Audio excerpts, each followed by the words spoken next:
আমরা সবাই নাগরিক অধিকার নিয়ে যতটা কথা বলি, কিন্তু নাগরিক দায়িত্ব নিয়ে নিজেরা কি কখনো নিজেদেরকে প্রশ্ন করি? কারণ হচ্ছে, একটি গণতান্ত্রিক দেশ অথবা সভ্য সমাজ কিংবা সভ্য রাষ্ট্রে যারা নাগরিক হয় তাদের একটা দায়িত্ব থাকে। ধরুন, রাস্তার পাশে অনেক ময়লা পড়ে আছে এবং মশা মাছি, পরিবেশ দুর্গন্ধ, বিশ্রী একটা অবস্থা। আমরা সাধারণত কি বলি?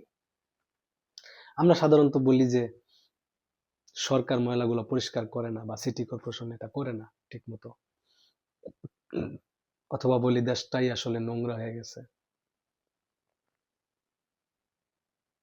অথবা এটা চিন্তা করি যে আমার কি, দায় এড়িয়ে যাওয়া। কিন্তু এই যে কথাগুলো বলি, একবার কি নিজেরে প্রশ্ন করছি আসলে এই ময়লাগুলো কারা ফেলছে? আমরাই তো ফেলছি, তাই না? এখন আপনি বলতে পারেন যে ভাই, এটা দেশের এখন কালচার হয়ে গেছে। কালচার তো আমরা বানাইছি। কারণ আমরা এই বাংলাদেশিরাই যখন বিদেশে আসি, তখন বিদেশে রাস্তায় নোংরা করি না, যখন যা ইচ্ছা রাস্তায় ফেলে দেই না, আইনটা মানি, সিগন্যাল মানি। কি করেন, ধর বাংলাদেশে যে জায়গায় ধরেন ফ্লাইওভার নাই, বা ধরেন আপনার সিগন্যাল আছে, সিগন্যাল পড়া পর্যন্ত অপেক্ষাটুকু করি না। আবার যেখানে সিগন্যালে চলন্ত রাস্তার ভিতরে ফুরুত করে দৌড় মারি। ফুট ওভার ব্রিজ দিয়া হাঁটতেই চাই না, চলন্ত রাস্তার ভিতর দিয়ে দৌড় মারি। ট্রাফিক আইন মানতেই চাই না। সরকার নিয়ম করে রাখছে যে ড্রাইভিং লাইসেন্স ছাড়া বা ফিটনেস বিহীন গাড়ি চলবে না রাস্তায়, কিন্তু ওই ফিটনেস বিহীন গাড়িরই আমরা রং করে হোক, যে কোনো মেকানিজম করে রাস্তায় নামিয়ে দিই, এবং প্রপার ড্রাইভিং কোনোভাবে টাকা পয়সা দিয়ে, কাগজপত্র দিয়ে গোছায় টোছায় বাস রাস্তায় নেমে পড়ি। আইন, বিশেষ করে আইন না মানা এখন একটা রোগে পরিণত হয়েছে। তবে এটাও ঠিক যে আইন সবার জন্য সমানও না। দেখা গেল সরকারি যারা লোক তাদের জন্য আইন একরকম, আবার আমরা যারা স্বাভাবিক আছি আমাদের জন্য আইন আরেক রকম। এটাও যেমন আছে, ঠিক তেমনি আমরা যদি দায়িত্বশীল না আচরণ করি, নিয়ম না মানে, আইন না মানি, শুধু অভিযোগ দিয়ে যাই, দায়িত্বশীল নাগরিক আচরণ না করে যদি অভিযোগ দিয়ে যাই, কোনোদিন আমরা সেটা পাবো না। কারণ আমরা যদি সরকারের আইন না মানি, সরকার আমাদের কথা কেন শুনবে বলুন তো? এটা কি হয় কখনো?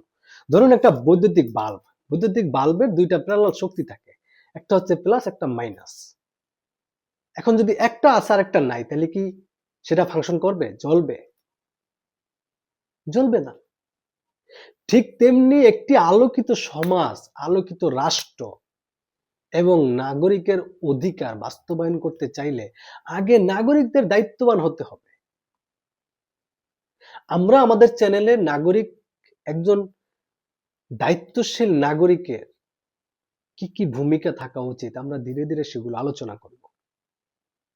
ধরুন, আমাদের দেশে একটা সবচেয়ে ভয়াবহ ব্যাধি আকারে ধারণ করছে, সেটা হলো কি, আইন নিজের হাতে তুলে নেওয়া।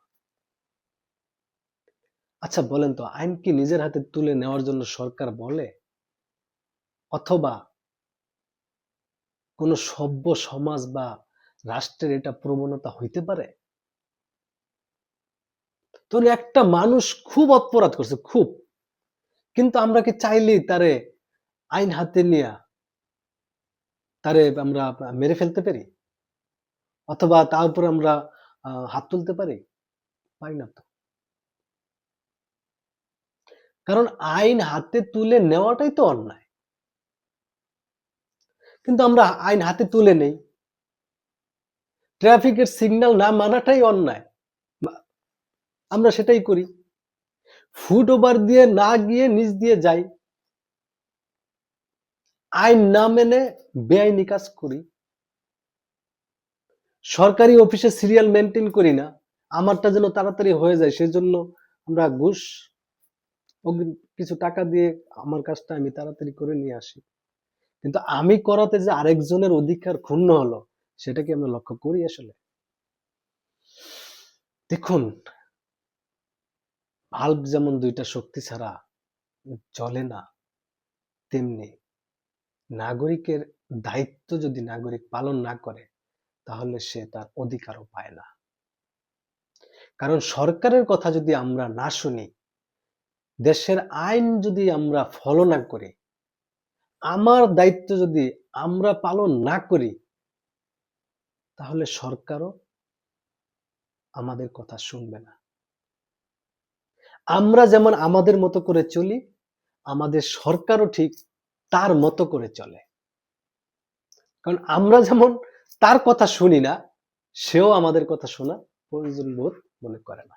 আমরা আমাদের নাগরিক বয়ানের চ্যানেলের লক্ষ্য এবং উদ্দেশ্য হলো এই যে আমরা আমাদের নাগরিক অধিকারগুলো সম্পর্কে জানব এবং নাগরিক দায়িত্ব গুলো সম্পর্কেও জানব, যাতে আমরা সচেতন নাগরিক হতে পারি এবং আলোকিত একটি সমাজ ও রাষ্ট্র গঠন করতে পারি। নাগরিক বয়ানের লক্ষ্য এবং উদ্দেশ্য হলো এই যে সচেতন নাগরিক হিসেবে মানুষকে জানানো এবং প্রলুব্ধ করা যে আমরা যেমন নাগরিক, আমাদের অধিকার আছে, তেমনি আমাদের দায়িত্ব আছে। চলুন আমরা জানবো, বুঝবো এবং বলবো। আমরা বদলাবো, বদলে দেব। আমরা যদি বদলাই, বদলে যাবে বাংলাদেশ। দেখা হবে পরবর্তী নাগরিক বয়ানে। আল্লাহ হাফেজ।